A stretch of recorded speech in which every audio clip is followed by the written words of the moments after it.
할렐루야. 따라합시다. 하나님께 지혜를 얻으려면 오늘 하나님께 지혜를 얻으려면 이런 제목으로 말씀드립니다. 큰 은혜 시간 되기를 바랍니다. 한 번 떠나서 다시 돌아오지 않는 것이 뭡니까? 이 시위를 떠난 화살입니다.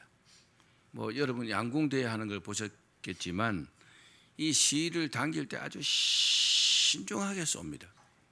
10점 만점을 받아야 되기 때문에. 그래도 잘못 쏘면 관역에 어긋나기도 하잖아요. 또 입에서 나온 말입니다. 말은요, 한번 뱉은 말은 다시 입에 담을 수가 없습니다. 그래서 신중하게 말해야 합니다. 시간도 마찬가지입니다. 한번 시간 지나버리죠? 그럼 되돌릴 수 없어요. 그래서 이런 말도 있습니다. 흘러간 물로는 물레방아를 돌릴 수 없다. 누가 말했는지 참 명언인 것 같아요. 그러면 이 중에서 제일 중요한 게 뭘까요?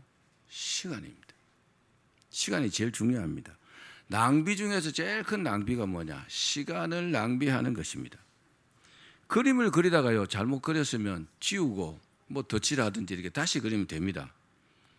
길은 가다가 아니네 하고 다시 돌아가면 됩니다. 그런데 인생은요, 한번 지나가면은 다시 돌이킬 수 없습니다. 지나가면 거기까지 자기 인생은 산 것입니다. 물을 수 없습니다. 그래서 인생을 어떻게 살아야 되느냐? 따라합시다. 지혜롭게 살아야 한다. 지혜라는 말은 통찰, 안목과 비슷한 말입니다. 지혜, 통찰, 안목 비슷한 말인데 무슨 말이냐? 사람이나 상황을 잘 이해하고 깨달아서 자신의 행동을 올바르게 하는 것이 지혜입니다. 그래서 지혜로운 사람들이 세상을 사실은요, 이끌고 간다고 해도 과언이 아닙니다. 지혜로운 한 사람이요, 100만 명씩 1000만 명씩 먹여 살리는 겁니다. 미련한 한 사람 때문에요, 그 나라가 망하기도 합니다. 그죠? 지금 우크라이나 전쟁을 하고 있잖아요. 젤렌스키 대통령은 원래 코미디언이었다고 합니다. 그런데 그분은 정말 용감하고 지금 전 세계에서 젤렌스키를 모르는 사람은 없을 겁니다. 또 그의 지도력도요, 굉장히 아주 지지를 받습니다. 대단한 지도력을 갖고 있어요. 그런데 얼마 전에 아프가니스탄이 대통령이요, 전쟁이 나니까 도망가 버렸어요. 세상에 이틀 만입니까? 탈레반에 점령당했잖아요. 그 나라를 빼앗겨 버렸습니다. 왜요? 미련스러워갖고, 용감하지 못하고 아주 비겁하고 미련스러우니까 그 생지옥을 만들어 버린 겁니다. 20년 동안 미국이요, 그 나라를 지원했는데 한순간에 날아가 버렸어요. 뭐가 없어요? 지혜가 없는 겁니다. 여러분, 지혜가 세상을 이깁니다. 역사적으로 여러분 잘 아시는 이순신 장군은요, 대단한 지략가였습니다. 이순신 장군이 임진왜란을 기록한 일기를 난중일기라고 합니다. 임진왜란은 1592년에 발발했습니다. 7년 전쟁이었어요. 그런데 우리나라가 거의 점령을 당했죠. 그런데 명나라 군대가 와서 도와서 좀 이게 어느 정도 회복을 했어요. 그래서 왜군들이 남쪽으로 도망을 가고 거기다 외성을 18개나 세워가지고 이제 포진을 했습니다. 그래서 이제 전쟁이요, 좀 이게 정체 상태가 됐습니다. 그러다가 다시금 왜군들이 쳐들어온 것이요, 정류재란입니다. 1597년에 정류재란이 일어나고 다시 왜군이 쳐들어왔습니다. 그때 참 이순신 장군이 대단한 분이지만은 참 그 지도자 선조가 아주 밴댕이 속 같은 그런 속을 가졌던가 봐요.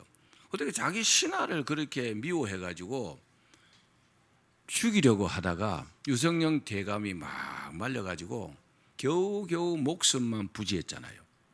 근데 그때 정류재란 때에 이제 이순신 장군이 백의종군 하다가 다시 상군 수군 통제사로 이제 다시 발탁을 됐어요.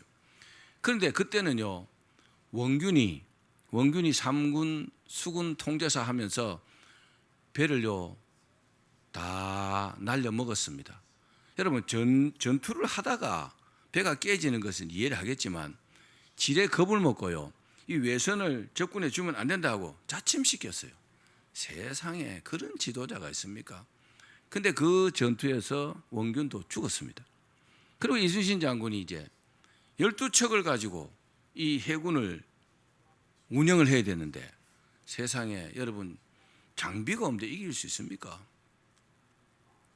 그럼에도 불구하고 이순신 장군은요 명량해전을 맡게 됩니다. 여러분들이 잘 아시겠지만 명량해전은요 이순신 장군 배 12척, 13척과 300여 척의 외선이 전투한 전투가 바로 명량해전입니다. 그래서 이순신 장군은 굉장히 잠도 못 자고 고심했다고 합니다. 12척을 가지고 300척을 이겨야 되니까 이 쉬운 일이 아니잖아요. 그래도 밤잠도 못 주무시고 그랬는데 그 난중일기에 보면 이런 부분이 기록되어 있다고 합니다. 참 놀랍죠. 이순신 장군이 밤에 꿈을 꿨는데 신인이 나타나갖고 신인 것 같기도 하고 사람인 것 같기도 하는 분이 나타나갖고 하객진 전법을 가르쳐 주더래요. 요렇게 싸우라. 참 놀랍죠. 저는 그분이 성령님으로 해석하고 싶습니다. 모르는 사람들은 믿지 않는 사람은 신령님이라 하겠지만 신령은 가짜니까 성령님께서 우리나라를 긍휼히 여기셔가지고 이순신 장군에게 그런 지혜를 주셨지 않는가 저는 그렇게 생각합니다. 제 개인적인 생각입니다. 그래서 이순신 장군이요 이제 잠을 깨갖고 딱 이 하객진 준비를 했어요. 그래서 명량에서 우리가 영화도 보셨잖아요, 그죠? 그 명량에서 거의 혼자 싸우셨어요. 대승을 거두었습니다. 그때 300여 척의 그 일본 배들이요 거의 다 파손됐다고 합니다. 대단하잖아요. 왜 이겼어요? 지혜로 이긴 겁니다. 할렐루야. 지혜가요 이렇게 중요합니다. 지혜로운 사람은 굉장히 칭송을 받습니다. 근데 미련하면 욕만 얻어먹습니다. 이순신 장군께서는 일본과 해전에서도요 거의 수적인 열세였습니다. 그럼에도 불구하고 선승구전의 지략으로 이겨놓고 싸우는 거죠. 선승구전 이겨놓고 싸운다 이 말이에요. 왜 이겨놓고 싸웁니까? 거기에는요 지혜를 막 총동원하는 겁니다. 이길 수밖에 없도록 만들어 놓고 싸운 겁니다. 그래서 이 나라를 지켜낸 것입니다. 한마디로요 지혜로 이 나라를 지킨 것입니다. 성경의 최고의 지략가는 솔로몬입니다. 솔로몬은 1000번제를 드리고 하나님께로부터 전무후무한 지혜를 받았다 그랬어요. 여러분도요 기도해서 하나님께 지혜를 받으시기를 바랍니다. 지혜로운 사람은요 정말 세상을 쉽게 삽니다. 미련한 사람은 속된 말로 돈 안 됩니다. 뒤로 넘어졌는데 코가 막 깨지고 이럽니다. 왜요? 미련스러워가지고. 이처럼 지혜는요 우리가 살아가는데 매우 중요합니다. 자, 우리 잠언 16장 16절 말씀만 읽어보겠습니다. 시작. 지혜를 얻는 것이 금을 얻는 것보다 얼마나 나은고 명철을 얻는 것이 은을 얻는 것보다 더욱 나으니라. 지혜를 얻는 것이 금을 얻는 것보다 낫다 그랬어요. 할렐루야. 여러분 지혜롭게 사셔야 합니다. 지혜를 가진 사람은 가진 것이 없는 것 같아도 사실은요 전부 다 가졌습니다. 왜요? 지혜 속에 다 들어있거든요. 사랑하는 여러분, 지혜를 얻는 것이 그 무엇보다 중요한 줄로 믿기를 바랍니다. 그러면 지혜는 누가 주실까요? 지혜는 잠언 2장 6절 말씀입니다. 시작. 대저 여호와는 지혜를 주시며 지식과 명철을 그 입에서 내심이며. 우리가 지식을 얻으려면 어떻게 합니까? 책을 읽죠. 책이나 뭐 여러 가지 경험을 통해서 지식을 얻습니다. 물론 그런 지식도 하나님께서 여러 가지 경로를 통해서 얻게 하십니다. 그래서 하나님은 지식의 하나님이시다 이런 말씀도 있습니다. 그러나 지혜는요 100% 하나님께서 주십니다. 세상에 있는 모든 지혜는요, 하나님께서 주신다는 사실을 믿으셔야 합니다. 왜 그럴까요? 그 이유는요, 하나님께서 지혜의 창조주이시기 때문에 그렇습니다. 세상의 모든 만물을 지으셨고 지혜도 하나님께서 창조하셨습니다. 우리 학계 2장 8절 말씀도 읽어봅시다. 시작.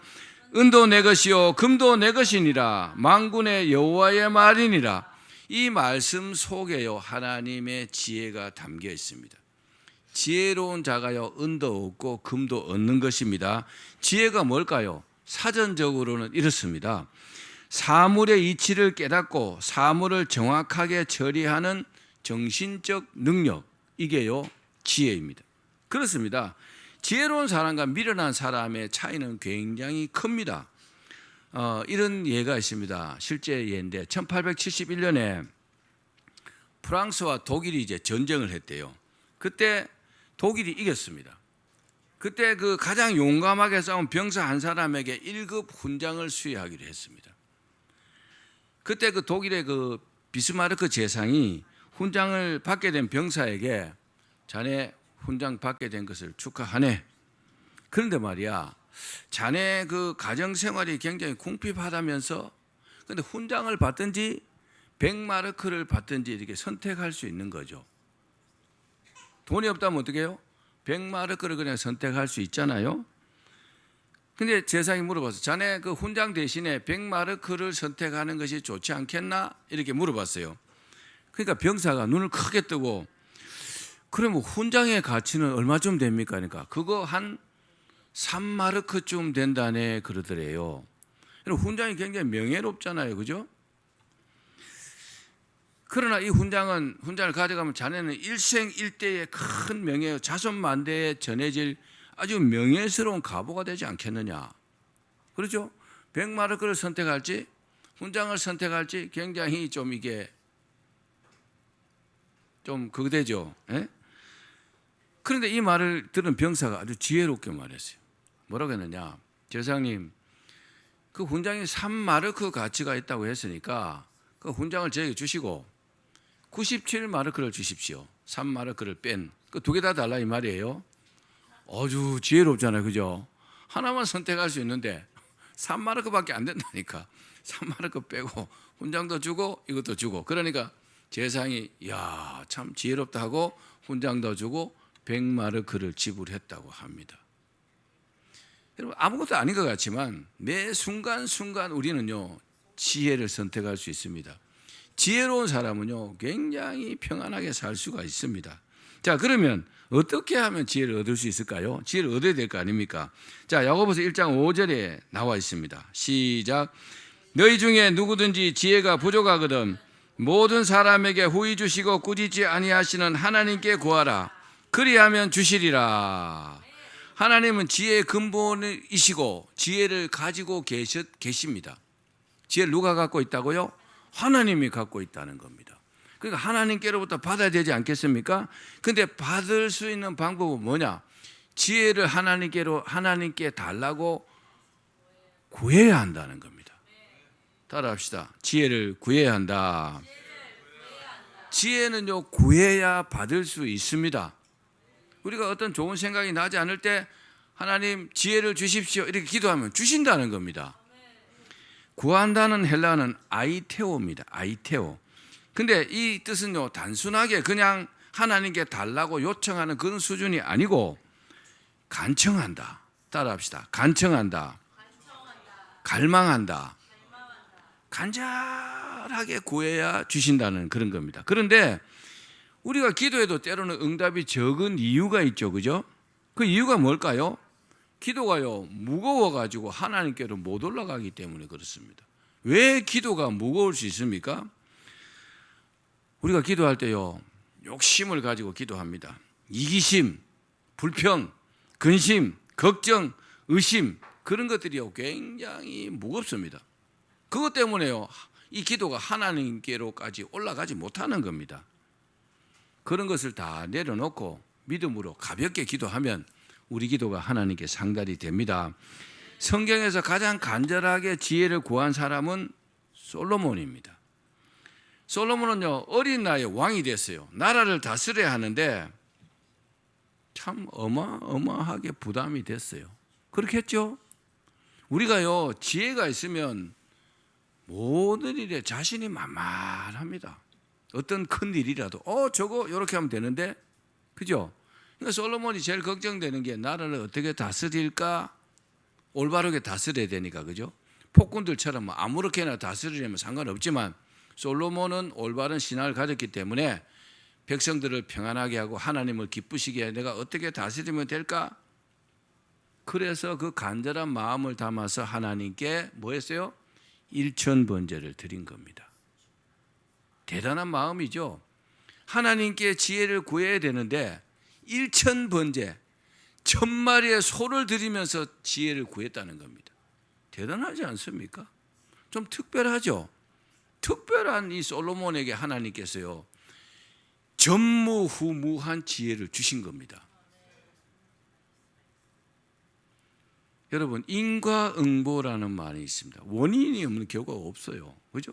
솔로몬이 이렇게 엄청난 정성을 가지고 하나님께 드렸기 때문에 그런 어마어마한 지혜를 주신 것입니다. 하나님께서 일천번제를 받으시고 꿈에 더 나타났어요. 나타나가지고 한번 읽어봅시다. 역대하 1장 7절 말씀 시작. 그날 밤에 하나님이 솔로몬에게 나타나 그에게 이르시되 내가 내게 무엇을 주랴? 너는 구하라. 할렐루야. 이 정도 되면 끝난 거잖아요. 그죠? 꿈에 하나님 나타났어요. 일천번제를 받으셨다는 말이죠. 그죠? 그 솔로몬의 정성을 받으신 겁니다. 너 구해라. 네가 원하는 게 뭐냐? 근데 솔로몬이 대단하죠. 보통 사람 같으면 오래 살게 해 주십시오. 건강하게 해 주십시오. 돈 많이 주십시오. 이럴 텐데 하나님, 저는 어린 나이에 왕이 돼가지고 나라를 다스려야 되는데 지혜가 없습니다. 하나님, 지혜를 주십시오. 그럼 하나님께서 맡기신 이 백성들을 잘 다스리겠습니다. 그러니까 하나님께서 한 번 더 감격하신 겁니다. 아멘. 이놈 봐라. 정말 너는 다르네. 그러면서요 하나님께서 감격하셔가지고 이 세상에 전무후무한 지혜를 주시고 부귀영화도 주시고 장수의 복까지 주셨습니다. 보너스로요. 사랑하는 여러분, 하나님께서 간절하게 지혜를 구하는 사람에게 지혜를 주십니다. 어려움이 있을 때 여러분 지혜를 구하시기를 바랍니다. 하나님께 간절하게 지혜를 구하는 방법은 여러 가지입니다. 그냥 기도만 할 수도 있겠죠. 그죠? 기도를 간절하게 할 수 있습니다. 근데 솔로몬처럼 믿음과 정성을 들이면서 지혜를 구할 수 있습니다. 어느 게 더 효과적일까요? 어느 게 하나님의 마음을 더 움직일 수 있을까요? 여러분이 생각해 보십시오. 또 응답받기 위해서는요 이렇게 기도해야 합니다. 기도만 한다면, 자, 예레미야 33장 3절입니다. 시작. 너는 내게 부르짖으라. 내가 내게 응답하겠고 내가 알지 못하는 크고 은밀한 일을 내게 보이리라. 아멘. 여기서 부르짖는다는 이 말씀은 카라입니다. 히브리어 카라인데 절규한다는 뜻입니다. 정말 간절하게 구한다는 뜻입니다. 절규한다. 마치 사무엘을 낳은 한나의 기도와 같은 것입니다. 한나는 그렇게 기도해서 사무엘을 얻었고 이남 삼녀를 하나님께서 더 주셨어요. 그 기도를 하나님 들으셨기 때문에 그런 겁니다. 여러분, 우리가 기도할 때 이렇게 간절하게 기도하셔야 합니다. 그래야 하나님의 마음을 움직일 수가 있습니다. 이렇게 간절하게 기도한 예는 너무나 많습니다. 예를 들면 소경 거지 바디메오가 눈이 보이지 않아요. 맹인입니다. 근데 예수님 지나가신다는 소리가 막 들리는 거죠. 소문을 들었어요. 예수님만 만나기만 하면 눈을 뜰 수 있다. 눈이 안 보이니까 예수님이 지나간다는 소리를 들었어요. 이 맹인 바디메오가 뭐 했어요? 소리를 질렀습니다. 얼마나 크게 질렀을까요? 이 마이크로 크게 지르는 소리보다 아마 더 크게 소리 질렀을 겁니다. 왜요? 일생일대의 기회잖아요. 그렇죠? 이 기회를 놓치면 눈을 못 뜰지도 몰라요. 얼마나 간절하게 큰 소리로 막 외쳤겠습니까? 이해 가십니까? 옆에서 막 시끄럽다 그래도 그러든가 말든가 막 간절하게 부르셨어요. 그 예수님께서 그 소리를 들으시고 내가 뭐 해주기를 원하느냐? 주여 눈을 뜨기를 원합니다. 네 소원대로 되리라. 할렐루야. 간절하게 부르셔서 성공한 예잖아요. 그죠? 여러분 하나님께 이 지혜를 구하실 때 간절하게 이렇게 구하시기를 바랍니다. 그렇습니다. 지혜는요 간절한 기도로 얻을 수 있어요. 또 솔로몬처럼요 물질과 정성을 하나님께 드리면 더 효과적일 것입니다. 하나님께서 감격하시겠죠? 그러면 하나님께로부터 지혜를 받은 사람이 어떻게 될까요? 자, 지혜를 받았어요. 가장 큰 변화가 뭐냐? 따라합시다. 사람들이 복종한다. 지혜로운 사람에게 사람들이요 무릎을 꿇는 겁니다. 이 사람들이 복종하게 되면 이게 뭐가 됩니까? 자기 자신에게 복이 되는 겁니다. 자, 역대상 3장 28절 읽어봅시다. 시작. 온 이스라엘이 왕이 심리하여 판결함을 듣고 왕을 두려워하였으니 이는 하나님의 지혜가 그의 속에 있어 판결함을 봄이더라. 아멘. 솔로몬이 어릴 때 처음에 왕이 됐을 때는요 사람들이 얕잡아 봤어요. 왜요? 나이가 어리니까 경험이 없잖아요. 아유 저 어린애가 왕이 돼서 뭘 나라를 다스리겠느냐 이렇게 무시했을 겁니다. 근데요 어떤 일이 생겨갖고 솔로몬이 딱 판결하는 것을 보고 사람들이 놀란 겁니다. 놀랐을 뿐만 아니라 두려워했다 그랬어요. 왜요? 하나님의 지혜가 그 속에 있는 것을 봤다 그랬어요. 솔로몬이 두려운 것이 아니라 하나님이 두려우니까 솔로몬이 두려운 겁니다. 그리고 얼마나 나라를 잘 다스릴 수 있겠습니까? 그때부터요 사람들이 솔로몬에게 100% 복종하는 겁니다. 어린아이에게 말입니다. 할렐루야. 여러분들 지혜로우면요 사람들이 굉장히 말을 잘 들어요. 근데 미련스러우면요 아무리 말해도 말 듣지 않습니다. 그 지혜가 있고 없고의 차이입니다. 자, 우리 고린도전서 1장 25절 말씀도 읽어봅시다. 시작. 하나님의 어리석음이 사람보다 지혜롭고 하나님의 약하심이 사람보다 강하니라. 아멘. 그렇습니다. 약한 사람이 지혜를 얻으면요 강한 사람이 됩니다. 제가 한 가지 재미있는 이야기 해드릴게요. 당나귀가 빈 우물에 빠졌어요. 뭐 어떻게 빠졌는지 모르겠지만 하여튼 빠져버렸는데 막 빠져갖고 막 당나귀가 막 울부짖고 생 난립니다. 근데 농부가요 그 우물에 빠진 당나귀를 끌어올릴 수가 없어요. 당나귀가 뭐 좀 무겁습니까? 그런데 농부가 가만히 생각해 보니까 저 당나귀는 이제 늙었고 죽을 때가 다 됐고 저 우물도 저 물도 제대로 나지 않으니까 막 이참에 그냥 흙으로 메워버려야 되겠다 그렇게 생각을 했대요. 그래 그 우물이 당나귀의 무덤이 되는 거죠.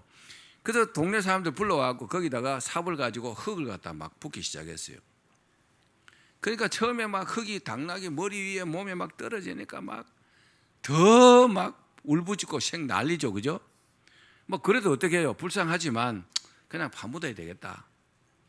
뭐 직접 죽이긴 그렇고 계속 흙을 퍼 날랐는데 한참 퍼 날으니까 당나귀가 조용해진 거죠.